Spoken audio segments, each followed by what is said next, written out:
it's Tara, and you're listening to Theraforeverr podcast. Enjoy the show. Hey, it's Tara, and as you've already heard from the intro, it's Theraforeverr podcast.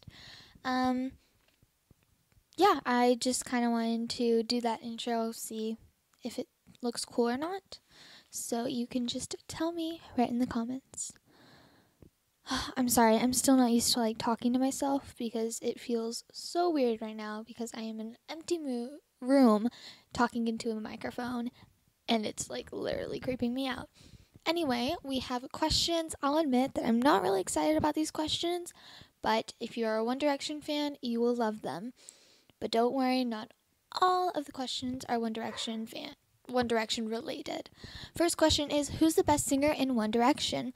34.88% say Harry, 19.07% said Niall, 13.71% say Liam, 8.16% said Louis, and 24.17% said Zayn. Of course, unsurprisingly, it's Harry at the very top, but surprisingly, there's Louis at the bottom. Next question, which Direction guy would you want to be your best friend? 21.57% said Harry, 27.56% said Niall, 11.47% said Liam, 23.6% said Louis, and 16% said Zayn. Surprisingly, we have Niall in the lead, which is great because, as you may know, Niall is my favorite Direction person. Next question, do you like buff guys or girls? And I like this question because, I don't know, you could not like buff guys or girls. 41.7% said yes, 7.69% said no, and 50.61% said I don't care. I would fall under the yes category. Next question, who's your favorite female superstar?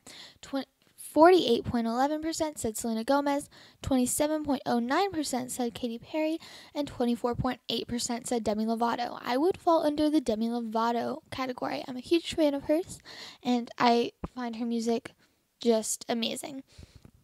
Next question, will Miley and Liam's love last? 34.15% said totally, 44.98% said maybe, and 20.87% said it's doubtful. I fall under the maybe category because, I don't know, I don't have so much faith in them, but they might be able to handle it. Okay, next question, will Eleanor and Louis last throughout 2013? Now, I don't know if this is updated, because I don't know if they broke up or not, but 72.55% said yes and 27.45% said no. I would fall under the no category because, throughout 2013, by the way, about this question, because it already is 2013. I would fall under the no. They are an adorable couple, but I just don't see them working out, especially because the whole Louis-Harry rumor thing going around, I don't see it happening. But I wish them the best. Next is, will Demi Lovato and Niall finally date in the year of 2013? 56.67% said yes, 43.33% said no. Next question, will Harry cut his hair off in the year of 2013? 27.56% said yes, and 72.44% said no.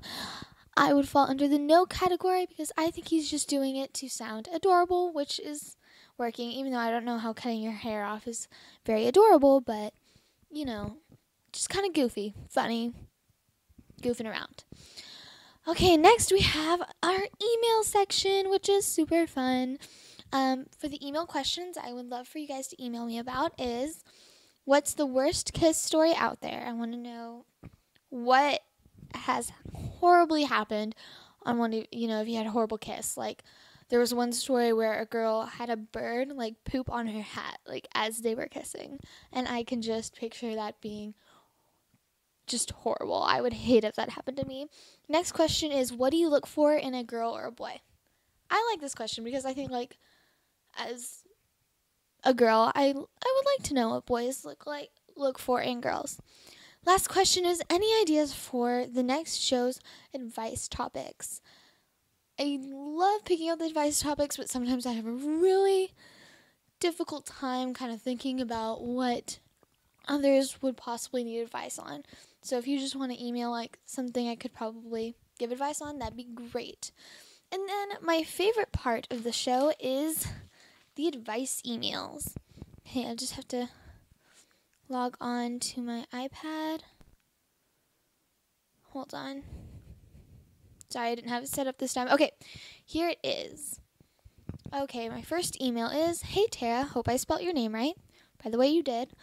I am in 8th grade and I would like to be introduced as Belle on your show. My situation has been driving me crazy. My 2 best friends are dating, but I just found out that one of them is ending it. I'm scared that if they end it, we can't all hang out together anymore because it will be awkward. Should I meddle and try to get them to stay together, or should I leave it alone and accept that I will have to hang out with each one of them separately? Please help, Belle." Ooh, I hate this situation. This is why you should never get your friends to date, because it turns into this. See, I would probably warn the other person, like the person that's not going to end it, just like slightly. Don't be like, they're going to break up with you, but just maybe like, hey, you might want to like step up your game in your relationship because I can see it ending soon. Sorry, I just burped there.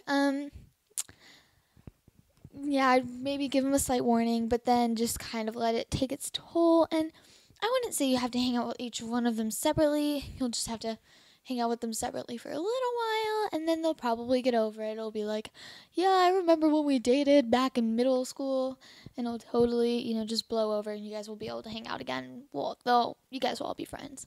Probably awkward at first, but I'm pretty sure if you guys are good enough friends, you'll get over it.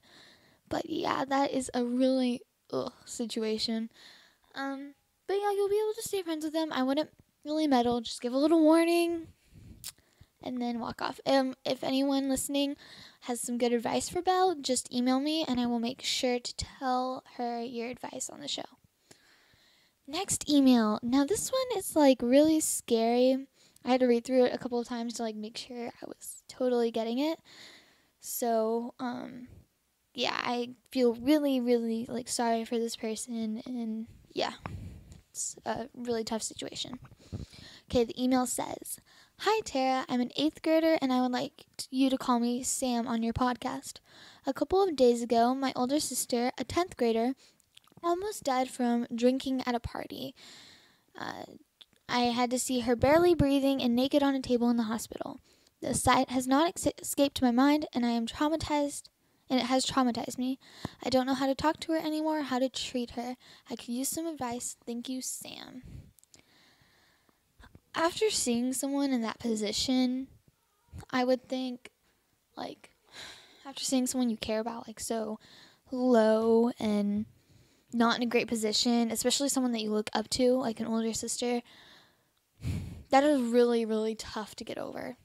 And you should definitely not pretend like nothing's happened, because something has happened. And if you pretend like nothing has happened, you're just going to cause so many more problems. I really wish like you were on the phone right now so I could ask you a couple questions. Like, it kind of depends. 1, if you guys are close, or 2, if she's touchy about it. If she's like, just don't talk to me about it, or if she's open to telling you. Because what I would do is maybe I would ask a couple questions about like what went on and what happened, and then it's you can't really go back to when she was that, your older sister. You can't go back from seeing that. That can't escape your mind. You can't erase it. And there's not really any way that you can properly go through that. It's like a tough thing. But also, I mean, you can learn a lesson from this. When you're underage drinking and you're outside on a party, things can definitely go wrong. I'm really sorry for you, and that must have been a really huge deal, and I wish I could give you like some advice, some way to get over it, but you can't. There's that thing. It's going to stay in your head, and it's not going to come out. But I would say do not ignore it. You have to process that it's happened. I really wish I could ask you questions, like if your family, how your family is doing with this.